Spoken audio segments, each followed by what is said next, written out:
Bonsoir peuple d'Afrique, bonsoir tous ceux qui aiment l'Afrique, c'est votre frère Doudou Harouna du Niger. Aujourd'hui, je voudrais encore parler de la situation de mon pays, le Niger.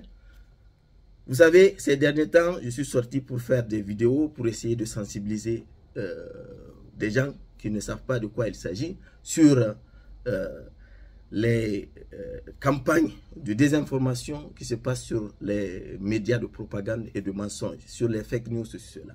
C'est pour cela, il y a une vidéo qui circule que je voudrais vous présenter et après, je reviens là-dessus. Je vous propose de regarder la vidéo. Payen, on va continuer à parler du Niger avec mon invité Idrissa Ouaziri. Bonsoir. Bonsoir. Vous êtes l'ancien conseiller en communication du président Bazoum. Tout d'abord, je vais vous demander une réaction à cette fermeture des frontières avec le Nigeria et le Bénin. Je vais rappeler quand même à nos téléspectateurs qu'ils pourront voir le reportage de Cyril Payen à 21h dans une heure, heure française. Alors, pour vous, cette fermeture des frontières avec le Nigeria et le Bénin, comme les sanctions économiques après le putsch, c'est un mal nécessaire dont on voit tout de même les conséquences graves pour le pays? Nous sommes là devant les conséquences d'une folie engagée depuis le 26 juillet par une junte qui tente d'imposer à notre pays une autre façon de faire.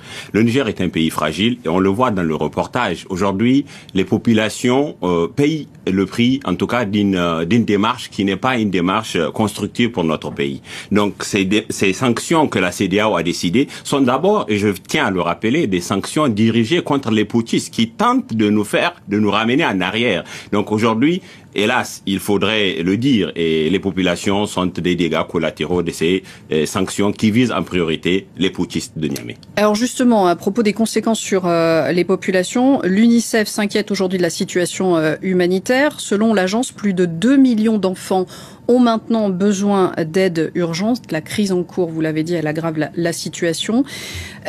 Qu'est-ce qu'on peut faire pour intervenir, pour porter secours à ces enfants de façon assez rapide, alors que les négociations, elles prennent beaucoup de temps? La nécessité aujourd'hui, c'est qu'il faut arrêter ce que les putschistes ont engagé. Voici un pays qui a une très bonne croissance économique. Voici un pays qui, sur le plan sécuritaire, tient bon.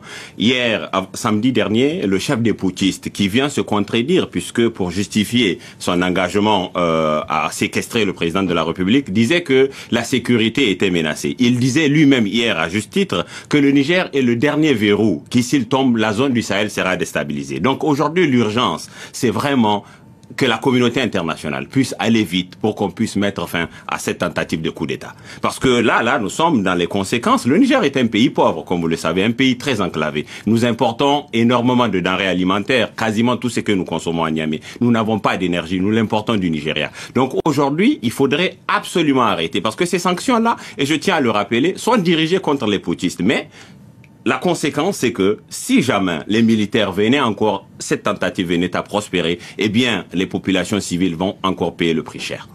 Les militaires, ils ont proposé une transition de 3 ans avant le retour à l'ordre constitutionnel, avant que cette proposition soit balayée par la CEDEAO comme inacceptable. Est-ce que les négociations, elles avancent tout de même avec les militaires? Ce que nous savons, c'est que les militaires ne sont pas dans les dispositions des négociations. Voyez-vous, à leur demande, ils ont fait venir à Niamey un médiateur de la CEDEAO, l'ancien président nigérien Abdussalami Aboubakar. Dans le même moment, ils ont fait enregistrer, puisqu'au même moment qu'ils venaient à Niamey, ils ont déjà enregistré un communiqué dans lequel ils disent qu'ils vont aller en guerre. Je tiens à préciser que la CEDEAO, encore moins la communauté internationale, ne veut la guerre contre les populations nigériennes. Non. Il y a une nécessité pour la CEDEAO et pour la communauté internationale de mettre fin, parce que il y a deux choses. C'est soit le Niger demeurera, en tout cas, le tombeau des coups d'État dans la sous-région, soit ça sera le tombeau pour la CEDEAO. La CEDEAO a aujourd'hui sa crédibilité à jouer au Niger. Il faudrait aller vite, parce que ces gens ne sont pas dans les dispositions de négocier. Car si vous voulez négocier, il y a 2 points que la CEDEAO a déjà réitérés, qui sont pas négociable. Il y a non seulement la libération du président, qui a été élu, je le rappelle, par plus de 55%, à plus de 55% par les Nigériens. Donc c'est le président légitime reconnu par la communauté internationale. L'autre chose, il faudrait que l'ordre constitutionnel soit rétabli rapidement au Niger. Donc, vous voyez, les putschistes ne sont pas dans des dispositions à même de faciliter la négociation que tente de mener la communauté internationale. Donc il faut aller vers une intervention pour mettre fin à cette opération de séquestration et de prise d'otage du président de la République du Niger.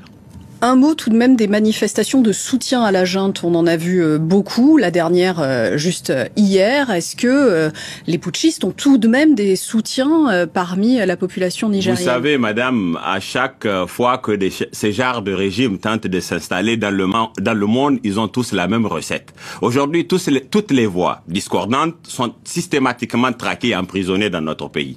Bientôt, c'est le goulag. Qu'est-ce que c'est que cette méthode? Et nous la connaissons très bien. Les gens qu'on nous montre sont des gens qui sont réquisitionnés parfois très loin de Niamey.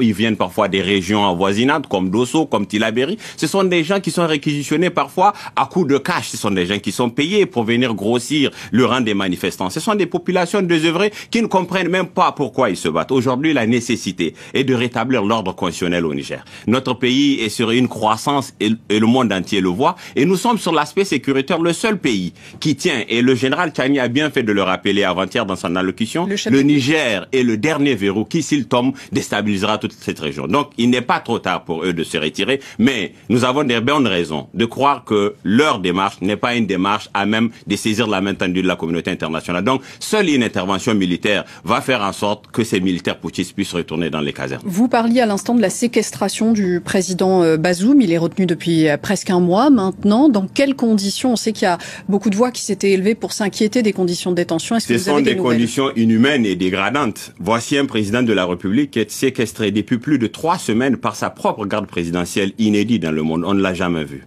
À qui on a coupé l'électricité, l'eau, qui n'a même pas de denrées alimentaires pour bien s'alimenter. Donc, ce sont des conditions que nous dénonçons, et pas seulement nous. La communauté internationale les dénonce. Les organisations de défense des droits de l'homme dans le monde les dénoncent. Mais vous savez, le président Bazoum est un homme de combat. C'est un homme qui a un engagement vieux de 35 ans. C'est un homme qui sait pourquoi il se bat. Il a avec lui les démocrates sincères, aussi bien au Niger et dans le monde. Donc, ce n'est pas cette volonté de le briser moralement qui va le faire fléchir, non. Il est vent debout parce qu'il sait que, au-delà de sa personne, il est là question des intérêts du Niger et de ses populations. Merci beaucoup, Idrissa Ouaziri, d'avoir été l'invité de France 24 ce soir.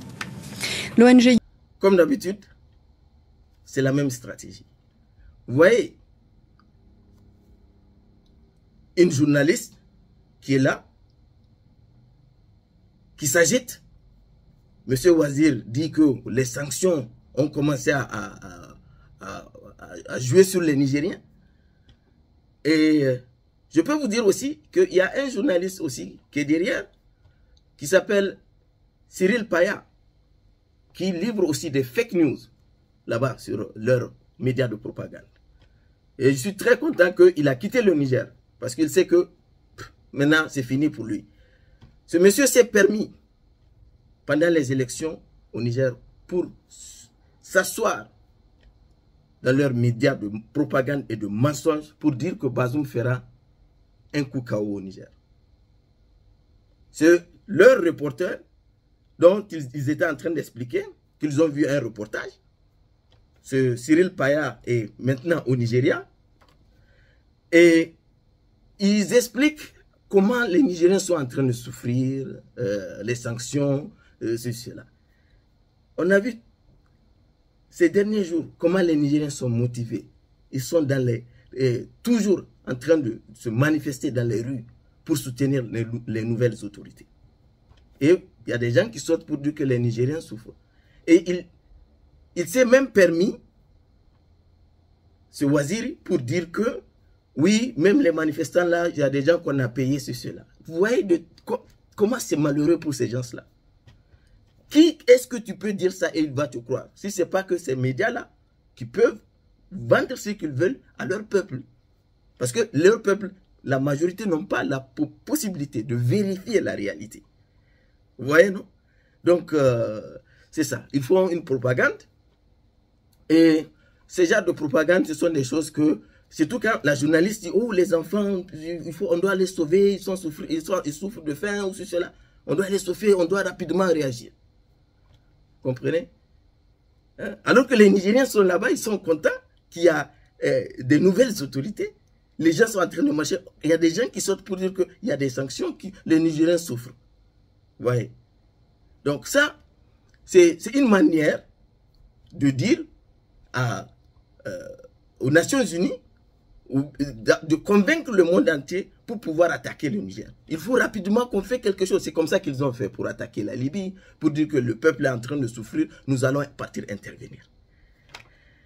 Bravo au peuple nigérien qui sort chaque jour pour montrer que nous sommes derrière ces autorités. Les images circulent partout dans le monde entier. Il y a des gens qui m'arrêtent dans la rue pour me montrer des images. Il y a les francophones, les anglophones. Ça passe partout. C'est un moment historique qui est en train de se passer parce que l'Afrique est en train de se libérer complètement.